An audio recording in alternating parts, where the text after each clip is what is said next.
Today, let's dive into the 2021 horror film, Inbred.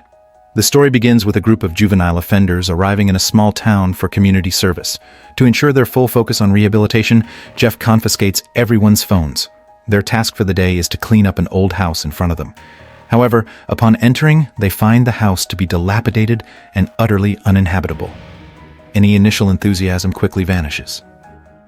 To reignite their morale, Jeff and Kate devise a plan. Kate promises that if they finish cleaning, she'll treat everyone to drinks at a nearby bar. Motivated by the promise, the group finishes the task in no time. True to their word, Kate and Jeff take the group to a bar in a neighboring village. As soon as they step inside, a group of grotesque-looking locals stares at them with unsettling gazes, instantly silencing the room. Fortunately, the bar owner, who also happens to be the village chief, Jim, steps in to ease the tension. He shoos the locals from one table and offers it to the newcomers. Jeff orders drinks and food from Jim, but to their surprise, the menu consists only of lemon water and foul-smelling pork rinds. Hungry and left with no other choice, they reluctantly eat what's served. While they're eating, a car pulls up outside. Two men step out, hauling what looks like a body wrapped in a burlap sack. They boldly carry it into the bar. Seeing this, Jim scolds the two men and orders them to take the sack to the kitchen. The group doesn't dwell on the strange incident, and instead continues their discussion about the meaning of life. Feeling suffocated by the cramped room, Sam steps outside for some fresh air. As she stands outside, a local villager approaches her, hurling lewd remarks. Alarmed, Sam quickly retreats back into the bar, only to find the man following her inside. Thankfully, Jim intervenes and throws the man out. Jim reassures the group not to worry, explaining that the villagers are simply excited to see unfamiliar faces. He encourages them to relax and enjoy their time in the village. The next day, the group suits up in work uniforms and heads to an abandoned train station. Their task for the day is to clean up the area and collect anything that might still be useful. To boost efficiency, Jeff and Kate each lead their own team. Dwight and Zeb had no intention of taking their community service seriously. Instead of collecting items, they began causing havoc around the site. On the other hand, Tim and Sam were diligently carrying out their assigned tasks. Suddenly, Tim noticed something unusual in the distance. Smoke was rising from behind a house, as if something were on fire. The two quickly rushed over to investigate. To their horror, they discovered a sheep being burned alive. Appalled by such a cruel act, they freed a smaller sheep nearby. However, before it could get far, a villager hit it with a car, killing it instantly.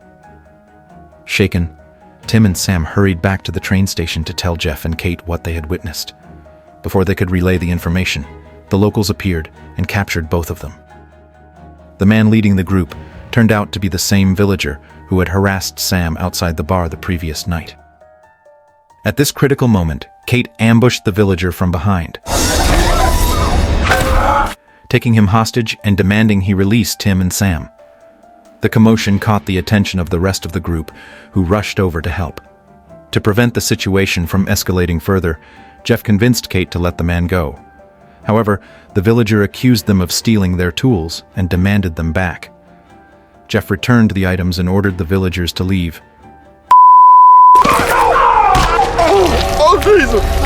As he chased them off, Jeff slipped and fell, impaling his leg on a sharp piece of metal. Blood poured from the wound, and it became clear that if they didn't stop the bleeding soon, Jeff might not survive. Ignoring Jeff's distress, the villagers mocked him cruelly. The group loaded Jeff onto a cart and rushed him back to town, desperate for help. They arrived at the bar and begged Jim for assistance. Jim had them bring Jeff to a table in the kitchen, but then locked the rest of the group in a room.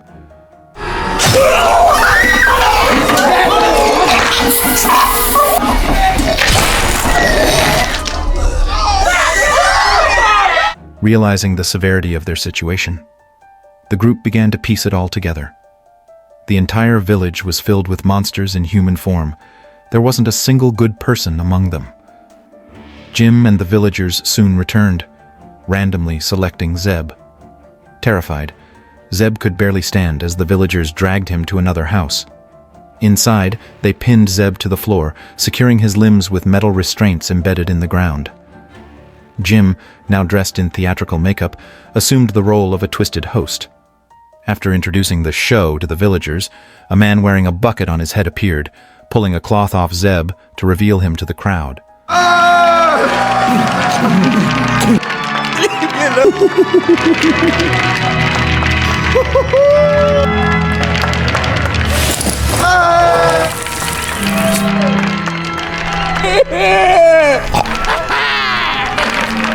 Moments later, a horse was led into the room.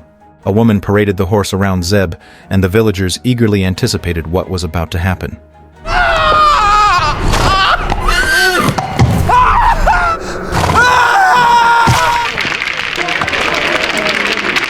Meanwhile, Tim worked frantically to pick the lock on their room.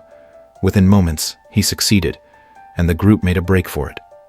However, their escape was quickly discovered. Dwight charged forward, buying time for the others to flee. As he rounded a corner, the villagers caught up to him and took him down. Kate initially tried to help, but realizing how dangerous the villagers were, the group had no choice but to abandon Dwight and keep running. Villagers took Dwight back to the theater. Dwight was tied to a wheelchair and was slowly pushed up under Jim's introduction. A clown emerged, revealing a terrifying pump device. The clown inserted the nozzle into Dwight's mouth and switched the machine on.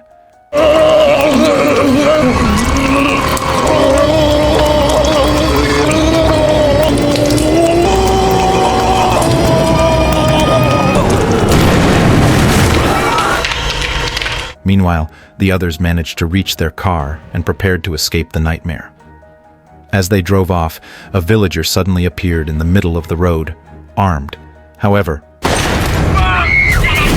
as he paused to reload, the group seized the moment, slamming the car into him. They got out to check and found the villager dead. Kate took his gun, but their victory was short-lived. The car broke down, leaving them stranded. While they pushed the car, another villager silently approached from behind. Without hesitation, Kate turned and shot him, ending the threat. At this point, Jim realized that the group had escaped and quickly rallied the villagers to search for them.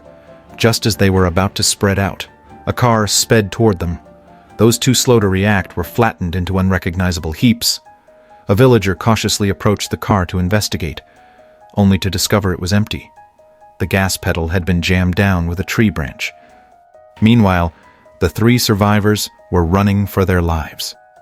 However, they knew they couldn't keep this up forever. They decided they had to return to the house to retrieve their phones and a map to plan their escape. When they got back to the house, they frantically searched, but neither the phones nor the map were anywhere to be found. As they tried to figure out their next move, Kate opened the door and found Jim standing right in front of her. Convinced their prey was cornered, the villagers began celebrating outside, singing and dancing in anticipation of their inevitable victory. Tim, however, had a plan. He quietly crept to the door, slipped the barrel of the shotgun through the gap, and fired into the crowd. Fuck! When he tried to fire a second shot, the gun was empty. Sensing their opportunity, Jim ordered the villagers to storm the house. The first villager who pushed open the door found Kate sitting on the floor. As he moved closer to attack, Kate suddenly pulled out a knife and stabbed him while Tim shoved him outside. Through the door crack, the empty shotgun barrel poked out once again. Jim yelled for them to surrender, warning that resisting was a death sentence. From a window, Sam carefully peeked out to assess the situation. Jim, noticing the movement, fired a shot at the window, shattering the glass. Now completely out of ammunition, the group was desperate. Realizing they couldn't stay and wait to die, Kate made a bold move. While the villagers were distracted, she snuck around to their flank and began shouting to draw their attention. She then sprinted away as fast as she could. The villagers, however, didn't immediately chase her. They knew the area was littered with traps. Sure enough, Kate didn't make it far before stepping into a bear trap, which clamped down on her leg. Jim sent a villager to deal with her. But instead of delivering a swift death, the man chose to let her slowly bleed out.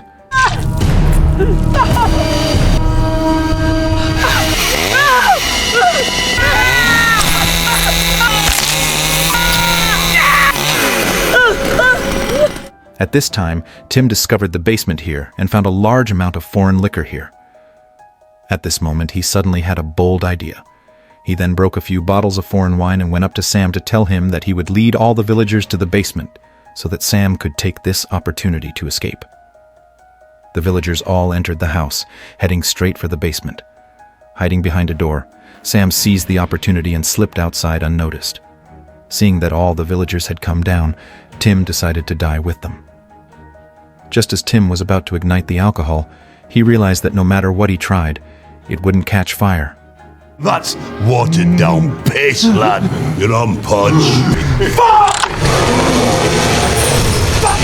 Fuck off! After a scream, Tim died here. Then they walked out of the room and saw Sam running away. Instead of rushing after she, they bet on when Sam would step on a landmine. Sure enough, there was a sudden sound under Sam's feet.